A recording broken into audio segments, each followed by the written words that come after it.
פרשת בו, בעזרת השם נעשה ונצליח והשם עלינו ברחמיו ירוויח. ויאמר אדוני אל משה בוא אל פרעה כי אני הכבדתי את ליבו ואת לב עבדיו למען שיתי אותותיי אלה בקרבו. Many of the מפרשים explain, and I'm going to bring today the commentary of the Rabbi Yaakov Baal HaTurim, that born in Germany 749 years ago, and he says, in the word bo, there is a hint to us for what's going to happen in a parsha. What does it mean? Say Rabbi Yaakov Baal HaTurim that the word bo, the gematria of the word bo is Aleph is 1, Bet is 2. That means the total gematria is 3, to tell us that here HaKadosh Baruch Hu planning to bring another 3 plagues on Egypt, and then Bnei Israel will be released from slavery. But the Rabbi Mikutzak, Rabbi Menachem Mendel Morgenstern, he born in Poland 231 years ago, and he said, why is the Torah saying, Bo el Paro? It should say, go to Pharaoh. Because the right word to say is to go to someone. You don't come to someone, you go into someone. So Rabbi Menachem Mendel Morgenstern explained like this. And he gave him 2 different explanations why it's been mentioned or why it's been written in the Torah, come to Pharaoh, Bo el Paro. So the first explanation that Rabbi Menachem Mendel Morgenstern explained that the main reason that the Torah say Bo el Paro, come to Pharaoh, because HaKadosh Baruch Hu created the entire world. HaKadosh Baruch Hu is in charge of all the world. Not only that, HaKadosh Baruch Hu is everywhere. And it's not nice to say, go to Pharaoh. That means to go away from HaKadosh Baruch Hu. Therefore, the Torah tells us, come to Pharaoh. The other explanation that the Rabbi Mikutzak explained, that HaKadosh Baruch Hu said to Moshe Rabbeinu, you and me together will go to Pharaoh. That's me. That HaKadosh Baruch Hu said to Moshe Rabbeinu, come with me to Moshe Rabbeinu, and we will handle him together. That means the main reason that it said Bo el Paro, that HaKadosh Baruch Hu and Moshe Rabbeinu gone together to fix Pharaoh. Later on in the Parsha it says, Ki ani echbadeti et libo. Many of the Mefarshim say, why did HaKadosh Baruch Hu have to harden the heart of Pharaoh? So, I'm going to bring 2 different explanations. The first explanation comes from Rabbi Aaron HaLevin. Rabbi Aaron HaLevin born 139 years ago in Galicia, and he, in his book Hadrash Ve'ayun, there he explained that HaKadosh Baruch Hu have to harden the heart of Paro. And the reason for it is because if HaKadosh Baruch Hu wouldn't harden the heart of Pharaoh, wouldn't be the freedom of choice for Pharaoh. Why? Because we know that HaKadosh Baruch Hu brought 10 plagues on Pharaoh. So as the first, the second, or the third plagues came, might Paro going to be softened, and then he will allow immediately the Bnei Israel to go. So HaKadosh Baruch Hu said, no, I'm going to harden his heart. I'm going to harden the heart of Pharaoh, that he will never have a chance just to say go. So it will be a fair, to give Pharaoh a fair chance to have the freedom of choice to decide to go, to let Bnei Israel go or not. That's why it said, V'ani echbadeti et libo. That Hazal explained that the main idea, Rabbi Aaron HaLevin explained that the main idea behind it was, by that HaKadosh Baruch Hu hardened in the heart of Pharaoh, it will be a level of basically to decide if he want to release Bnei Israel or not, according to the heaviest of the plagues. Ado, Rabbi Yehuda Lev, born in Poland 170 years ago, and he wrote the famous books Sfat Emet. And there he said, why did Akadosh Baruch Hu say, Ani achbadeti et libo? That means it sounds like Akadosh Baruch Hu actually proud on that he hardened the heart of Pharaoh. It sounds very strange. So say Rabbi Ariel, like this. He say that from here we're learning the character trait of Akadosh Baruch Hu. Akadosh Baruch Hu given every human being a string to wake up in the morning, a string to go to work, the prosperity, the health, everything that the human being health come from Akadosh Baruch Hu. And say Akadosh Baruch Hu, I'm given Paro, the string, the prosperity, the power, the energy, to do everything that he can for the Jewish people. What does it mean? That Akadosh Baruch Hu given the energy to wicked people to go against his will, against his wish. Not only that, Akadosh Baruch Hu doing it to teach us something very important. That there is no human being on earth that people will do against his wish, and he will continue to support them. So here come Akadosh Baruch Hu and say, I'm giving Pharaoh all of that string, all of that energy, and not only that, I'm going to harden his heart to go against my wish, to harm Bnei Israel. Not only that, to put the Jewish people through slavery without releasing them, to go after Moshe, come and ask him to release them. So from here we see, say Rabbi Yehuda Lev, that only character trait like this can be only with HaKadosh Baruch Hu. No person will have such a patience and such energy to allow other people to go against his wish. Only HaKadosh Baruch Hu. In chapter 10, verse 9, it says something very interesting. The Torah tells us, and it says like this, Vayomer Moshe, bin'arenu beskenenu nilech. Pharaoh asked Moshe Rabbeinu, who are the people that are going to leave Egypt to go to the wilderness for 3 days to worship HaKadosh Baruch Hu? Moshe Rabbeinu answered Pharaoh that we're going to go with our kids and with our elderly. And I'm going to bring two different explanations. Why did Moshe dafka say with our youth and with our elderly? So the Mefarshim explain very important thing. If we look forward in verse 11, we see that Pharaoh almost agreed to allow the middle-aged people to go. It said, Lochem lechuna agvarim, it means the man, that over the age of 20 until the age of 60. Pharaoh allowed them to go to worship HaKadosh Baruch Hu in the wilderness. So the question becomes, how come that Moshe Rabbeinu insists that the youths and the elderly will go? So the Mefarshim explain something extraordinary. The Mefarshim explain that Pharaoh asked the youths to stay in Egypt and the elderly. Why?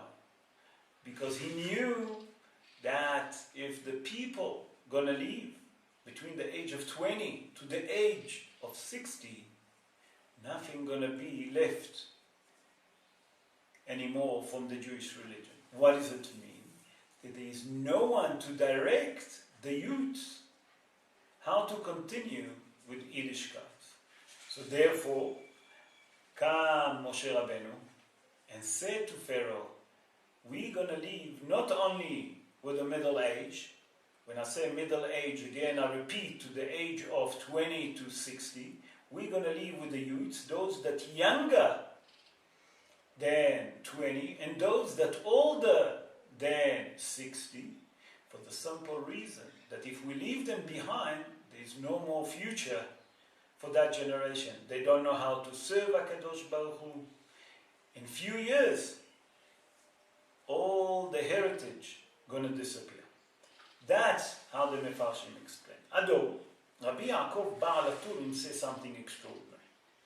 Rabbi Yaakov Baal HaTurim say, we know that Pharaoh asked Moshe Rabbeinu, Mi v'mi ha'olchim? Who and who those are going to go to the wilderness? And the Mefarshim ask, why does he have to repeat twice Mi v'mi, to say Mi v'mi? So, say Rabbi Yaakov Baal HaTurim like this.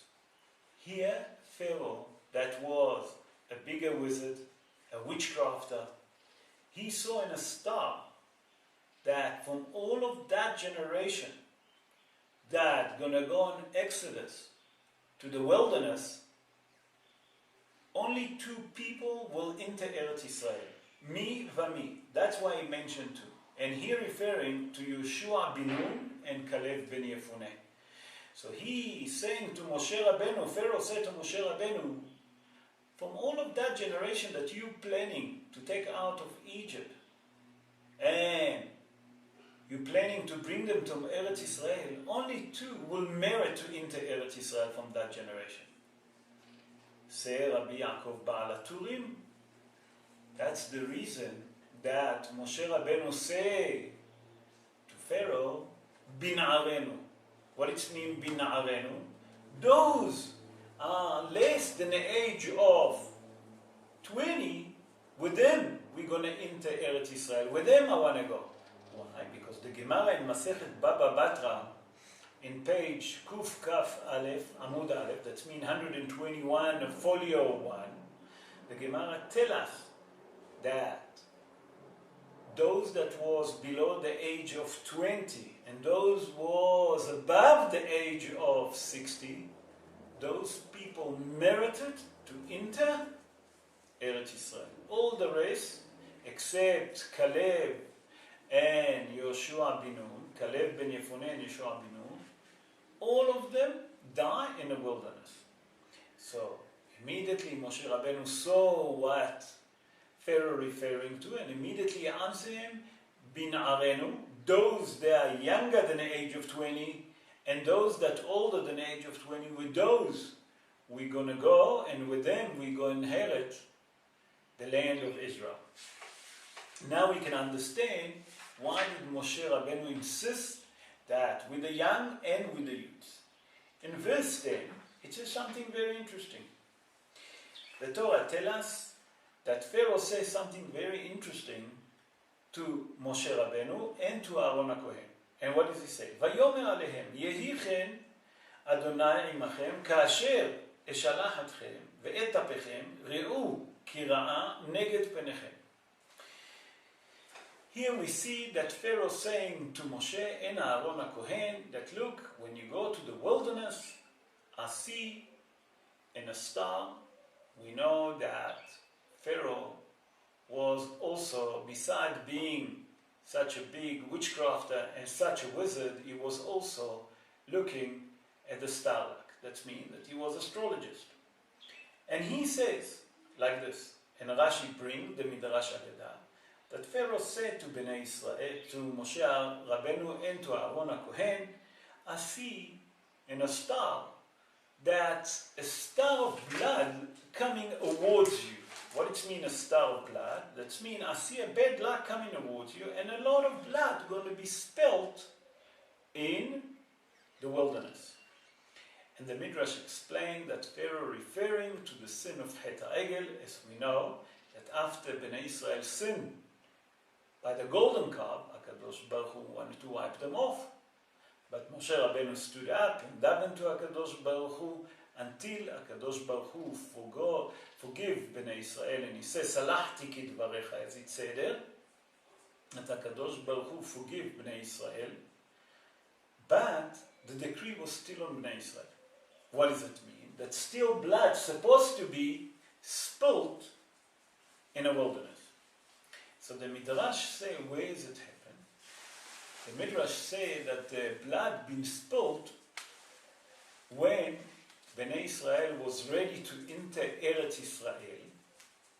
Just before they enter Eretz Israel, Yeshua bin Nun done a Brit Milah to all of those that was ready to have a Brit Milah. That means from 8 days, a person that was 8 days and upwards. And why is that? Because Hazal explained to us in the Midrash that while there was in a wilderness, HaKadosh Baruch Hu didn't command them to have a Brit Milah, because while there was in a journey. So from here we see that HaKadosh Baruch Hu in the end command Yeshua bin Nun when to do the Brit Milah just before Bnei Israel, enter Bnei Israel. So the Midrash say that what Pharaoh say is so true, but he didn't understand that HaKadosh Baruch Hu gonna change what he saw in the Starlak. And here we see what Hazal said, that Israel me'al hamazal. Israel, the Jewish people, they are above the Starlak like all the other nations. In verse 14, in chapter 10, in verse 14, here we're going to speak about the plague of the Arbe. And we see something very interesting. The Torah tells us, ויעל הארבה על כל ארץ מצרים, וינח בכל גבול מצרים, כבד מאוד לפניו לא היה כן הרבה, וכמוהו ואחריו לא יהיה כן.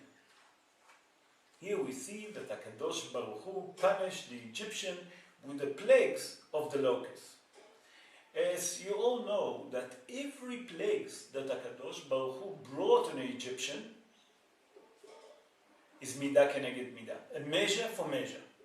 So we have to understand, number one, why Dafka HaKadosh Baruch Hu brought the plague of the locusts on Egypt.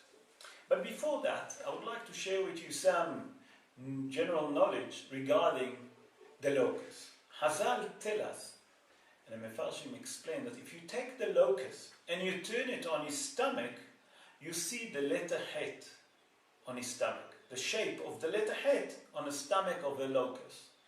And Hazal explained to us that that's representing the word Helot. Helot is an army, the army of HaKadosh Baruch Hu. That's mean, from here we're learning that the locust is one of the army of HaKadosh Baruch Hu.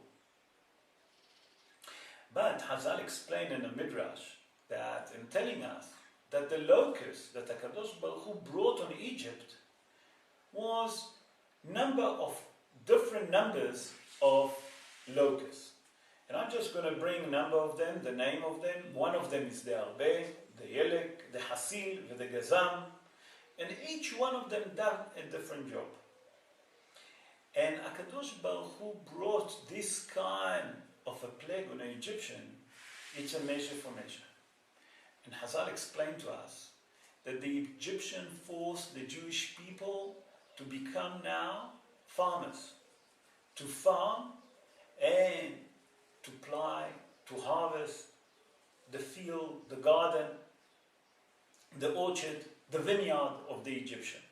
And HaKadosh Baruch Hu say, you turning my children to become farmers, you forcing them with hard work to become farmers, I'll teach you a lesson.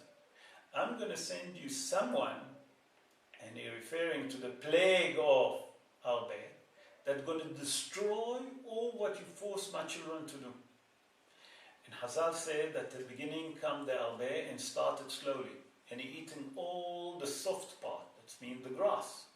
Later on, the harder one, that eaten the fruit, the wheat. Later on come another kind of Arbe that eaten the branches, and that's called the Gazam. What it means, the Gazam, that used to chop the tree and completely destroy the tree until nothing left to eat in Egypt. And Hazal say that another miracle happened in Makat Arbe. Makat Arbe, the Egyptian was happy after it's finished, because they was happy while it happened, because they caught few of the locusts and they pickled them. And when Makat Arbe finished, all those locusts that the Egyptian caught and pickled them in a jar disappear. That means that the plague of locusts completely disappear, and none of them stay, include those that have been caught and been pickled by the Egyptian.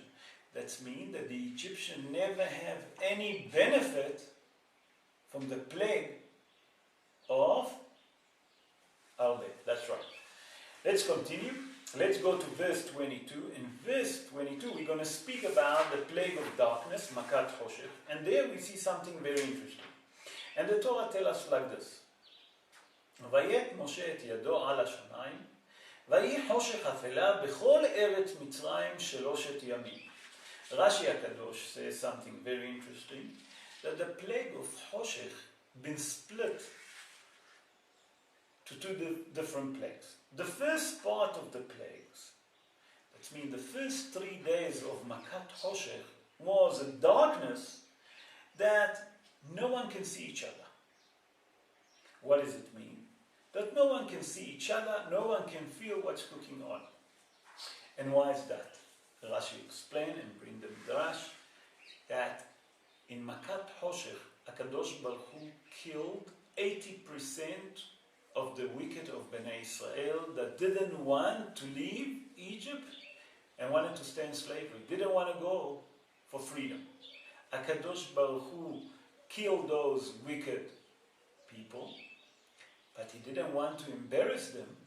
Therefore, he created a darkness that the rest of the Bnei Israel can bury them without the Egyptian knowing. The second part of Makat Hoshech, the plague of darkness, was completely different. It was a darkness that Hoshech Kaved. What it means, Hoshech Kaved?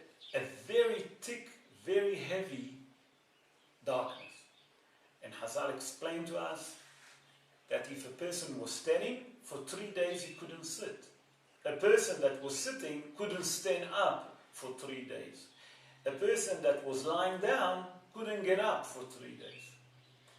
And the question is, why Dafka HaKadosh Baruch Hu in Makat Hoshech created 2 different kind of kindness in 3 days? So I saw a commentary of the Al-Sheikh HaKadosh. Al-Sheikh HaKadosh, Rabbi Moshe Al-Sheikh. Rabbi Moshe Al-Sheikh, born in the city of Andripoli in Turkey 511 years ago. And he says something extraordinary. You know why did HaKadosh Baruch Hu created such darkness that the Egyptian couldn't move? He explained like this. And he said that Bnei Israel in Makat Hoshech enter all the property, all the housing, all the places of the Egyptians. Why? To check and to see where the Egyptians are hiding all their gold, silver, jewelry, diamond, and treasure. So when they leave, they can tell them, and they can't deny that they have it, because then the Jew can tell him, yes, I saw it behind your cupboard, I saw it behind your stove, I saw it here, I saw it there, I know where you're hiding.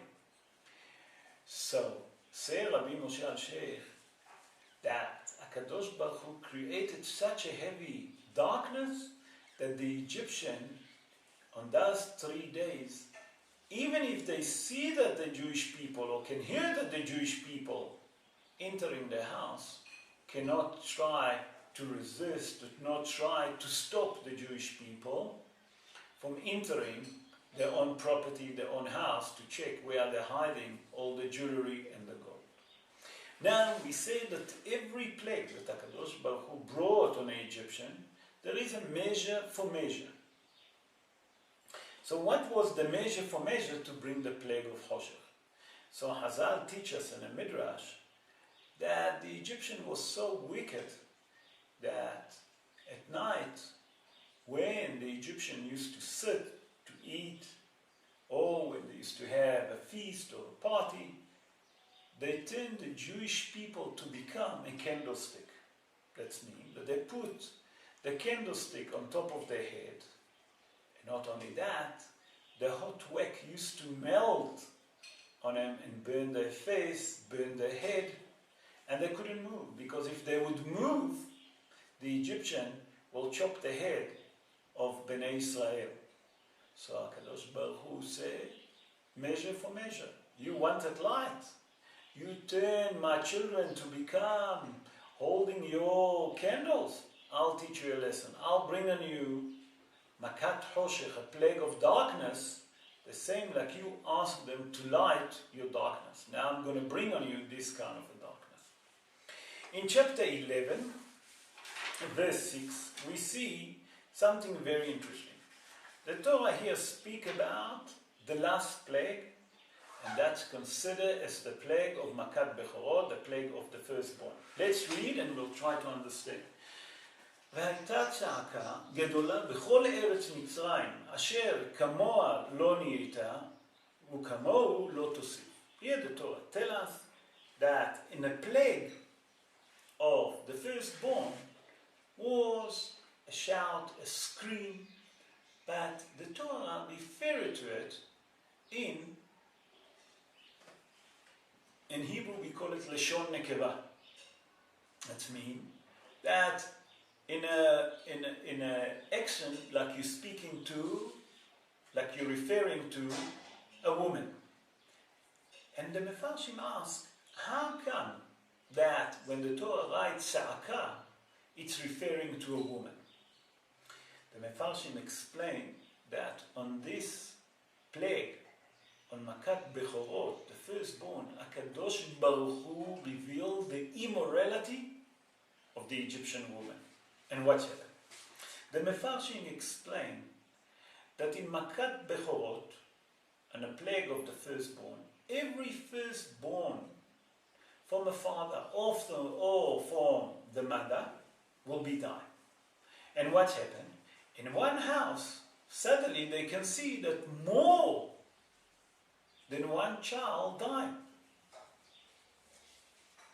Suddenly they realize that there is a problem here. The husband, the Egyptian husband, realized, how can it be that a wife that he living with her have more than a firstborn and more than one child died?